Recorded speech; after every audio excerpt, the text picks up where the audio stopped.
Hello everybody! Today we are back in Emerald with the second legendary bird. This one technically is the third one in a numerical order, but who cares about that?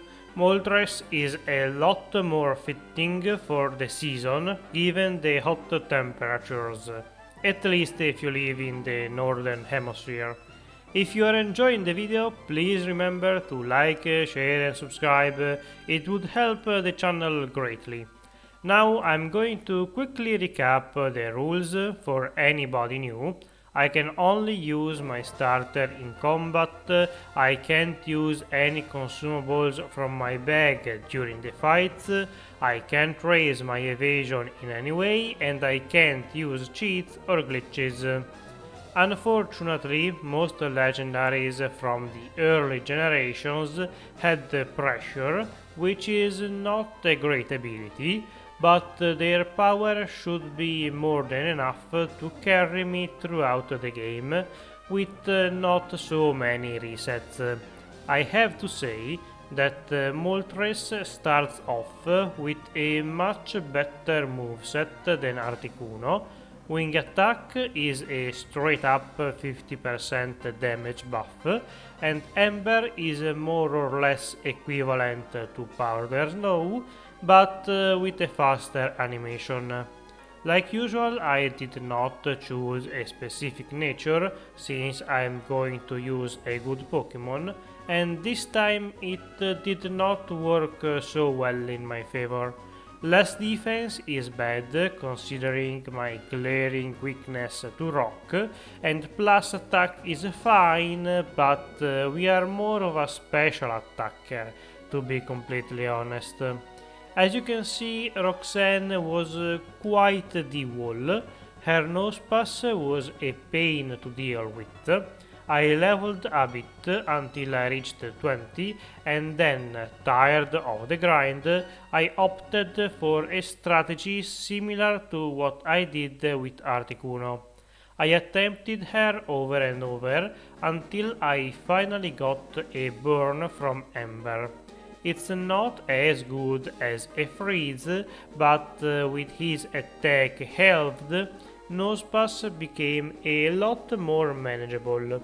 She also used all of the potions on her Geodudes, giving me the opportunity to take out her ace with a handful of HP left.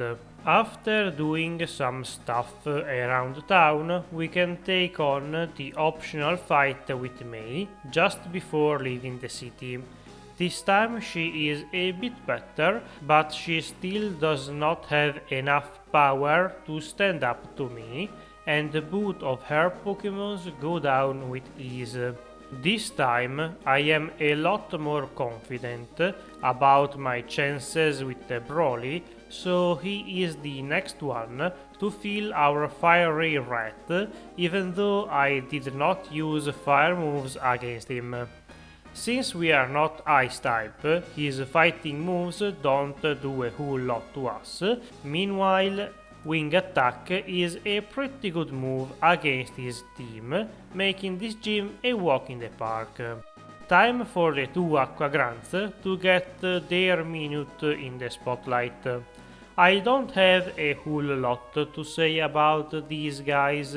Ember is not very effective against their water types, so I only used Wing Attack. This caused me to take some rough skin damage, but unless they can do something on their own, that's not nearly enough to defeat me. After that nice distraction, we have the hardest fight against May. This time around she is at her most powerful, but unfortunately for her we are using a legendary, so even if she is not as free as in the previous encounters, this one too is more or less a one-sided victory. The next gym could be dangerous for Moltres because it's the electrical one. Even more so because I decided to not buy flamethrower this time around, so I only have Ember as my special move. Technically fire spin too, but that move is garbage in this generation. Apparently that was enough since I hard swept the entire gym. That was underwhelming to be fair. Anyway, next up is Maxi atop of the mountain volcano thing, and he is not exactly a big problem. Camerupt can leave a couple of hits, but overall this fight was on the easy side. Mightyena was also kind enough to not confuse or slow me, making the fight a lot safer. After taking down the head of Team Magma for the first time, we can make our way to the next village, where we find the fire gym. I was unsure how to feel about Flannery. I am resistant to her stab moves, but my special defense is not particularly high, and of course they will also resist my fire moves. Thanks to a crit against Thorugh, the match was short-lived, but judging from the damages, I think I had it in the bag. From this fight, we get the overheat TM, which usually collects dust in my bag, but today I wanted to give it a try and used it for the next gym leader. Norman is quite a solid trainer. His Pokémons are not too tanky, so I'm sure they would get KO'd by one overhit. I know Slacking has a respectable special defense and HP, but I was very surprised to see him surviving a hit, and thanks to heals, the second one does not KO either. At least the fight ends before I take a nap. After this badge, we finally get the Surf. With it, we can progress with the main story of the game until we reach the Weather Institute. Here there are some more Team Aqua grunts and even an admin, but they are still very weak and can't put up a great fight. Immediately after destroying them, we have to take on May for the fourth time. At this point I still did not have a flamethrower, but that's okay, I did not really need it. Wing attack was enough to defeat all of her Pokémons with a couple of attacks each. I was expecting the lack of a flamethrower to be more of a problem, but so far Moltres has been doing very well. And guess what? I don't have to wait anymore. After defeating May and doing some more grinding, I finally learned the coveted fire move. It's going to be sort of useful against Winona. I can't use it against every one of her Pokémons, but thanks to it, Skarmory it's not going to be a problem. To be fair, Overheat would have worked too, unless it missed. Overall, Winona was an easy fight, and before long we can move on to another easy one. In Lily Cove, we can do the second optional fight against May. Unfortunately, she is not very memorable because her team seriously lacks firepower, especially if she has the variation with Slugma. That Pokemon is kinda useless. Once we are done with her too, we can do some more stuff and eventually we have to backtrack a bit, but it's not painful since I have a fly. Eventually we have reached the Team Magma secret base where we have to defeat Maxi again after he uses the blue orb to wake up the red legendary. Now that I have a flamethrower, I'm not exactly worried about him. The only thing that can leave it is Camelot, but as far as I am aware, he should not have a rock slide at this point, so this fight was easy too. I guess we are all going to ignore the angry legendary who just left moments ago. Groudon sure could not cause multiple natural disasters. Instead, we are going to bust the other evil team of the region by defeating another one of their admins. Yeah, these guys are useless. And then it's time for TNL. I was very unsure about them. On one hand, my stats are much better than the usual Pokemon, but on the other hand, they are no joke either. Claydolk knows Ancient Power, so he was priority number one. Then I had to use Steel Wing on their rock types because they resist everything else I have, but this allowed Xatu to set up. Fortunately, Return takes care of that. If you need to go to the bathroom or grab a snack, this is the time to do so, because next up we have the double fight with Steven. As usual, this one is not very interesting. I am just going to spam flamethrower for a while. The only thing of note is that the two Camerats do have Rock Slide this time, but thanks to the split damage, because they have two targets, they are not too bad. I would have liked a Reflect from Metang, but I guess damage is okay too. At least the fight will end sooner. It took a while to defeat all of their Pokémons, but eventually we are done with this waste of time too. As a reward for helping him, Steven gives us the Dive HM. Of course, we have to immediately use it to reach the next major fight. This is the first and the last fight against Archie, and while his team is a bit better than Max's, I am not going to have any trouble tearing through it with Moltres. I did not mention it yet, but it should be apparent that Intimidate is not very effective against us in this run, since I can burn everything to a crisp, and that's exactly what happens to Archie. If you're enjoying the video, please remember to like, share, subscribe, and ring the bell. Also leave a comment down below, that way YouTube might show the video to a few more than 5 people.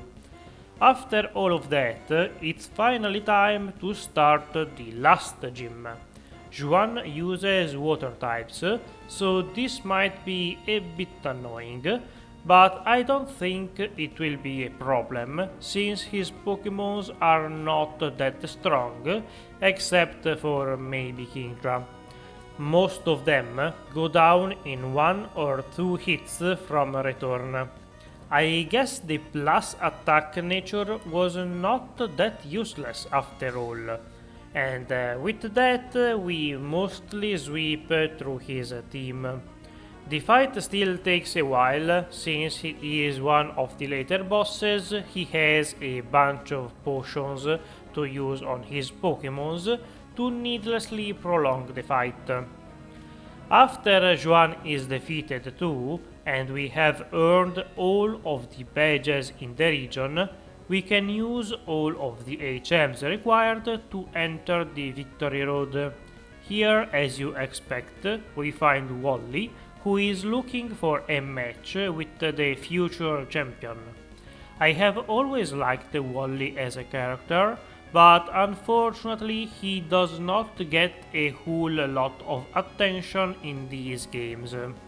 At least he is a much better trainer than me, and in the remakes he is also a much more prominent part of the game. Without any time to waste, we head straight into the league. Here the first obstacle is Sidney, who as usual tries to mess us up with Intimidate from his lead, but like in the previous fights, this does not work since I can still use Flamethrower to the full extent of my capabilities and pretty much destroy his team. Until I misclicked against Shiftry. He did not die, so he used a double team. And from here things spiraled out of control. It took me like 15 turns to finally land another hit on the damned cursed tree to finally defeat it. Man, that's annoying. He also used Swagger, so I almost took myself out in the process. And then he used Torment, so I couldn't even spam the same move over and over. This was one of the worst Pokemon experiences I had in a while. After way too much time, we can finally put down the first of the Elite Four.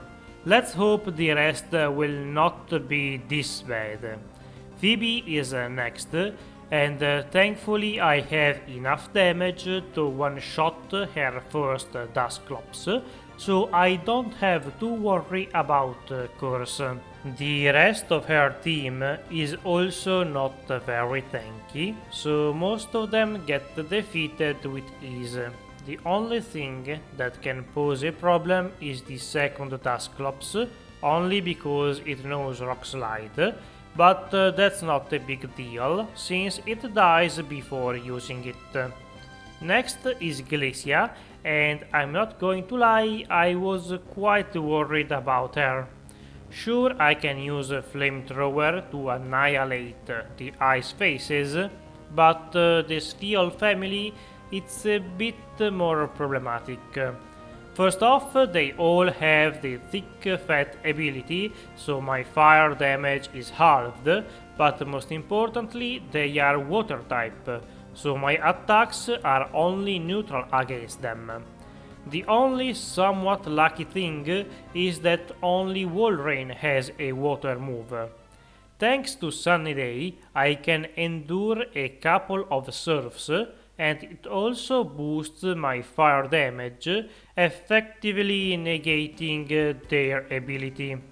With all of that, I have just enough firepower to get through her with no resets. The problems just started though, because next we have Drake, who only uses dragon types, who are resistant to fire. So once again, my stab move is not a great option. To make things worse, as you can see, Salamence knows Rock Slide too, and coupled with his high attack, it's more than enough to one-shot us. A sun-boosted Flamethrower has a chance to two-shot. This time I got lucky and he went down before finishing me. The fight is not over though, because there are plenty of other dragons to take care of. Kingdra messes up and does not attack me. Unfortunately, I did not get the same treatment from the rest of the team. Altaria boosts up with the Dragon Dance before using a powerful double edge on me. Fortunately, I still have a bit of HP left after that, and that was very needed because Flygon leaves a hit too and firebacks a Dragon Breath, leaving me on critical HP. Here Drake uses a full restore, but I can defeat the Flygon a couple of turns later. With only the champion left, I could taste the finish line, but we have to get through the last wall first. He defeated me a good number of times, many of them not even from a water attack. try after try, I refined the strategy a little bit until luck blessed me on the successful attempt. I am very glad I thought of teaching Sunny Day before starting the league. It saved me on multiple occasions, and it comes into play in the final battle too. I also have to hope that Tentacruel does not hit me with Toxic. I could have used a Pecha Berry, but I found that if I used that, I had too little HP for the rest of the fight. The most important thing was knowing when to use Sunny Day. Use it too soon and you would not have it for the key turns. Use it too late and you would have took too much damage to finish the fight in one piece. Unfortunately, Gyarados complicates things further. His Intimidate is quite important, since now Return will not do much damage, and while he is not super tanky, the champion's ace is the queen of tanks in this generation. By some miracle, the berry puts Milotic just over the edge for a full restore heal, so the next hit defeats it before I go down to Toxic. Moltres was very good throughout the run, but the ending was rough. Thank you for watching. Please remember to like, share, subscribe. I would also love a comment with any feedback or video ideas or other suggestions. See you next week. Bye!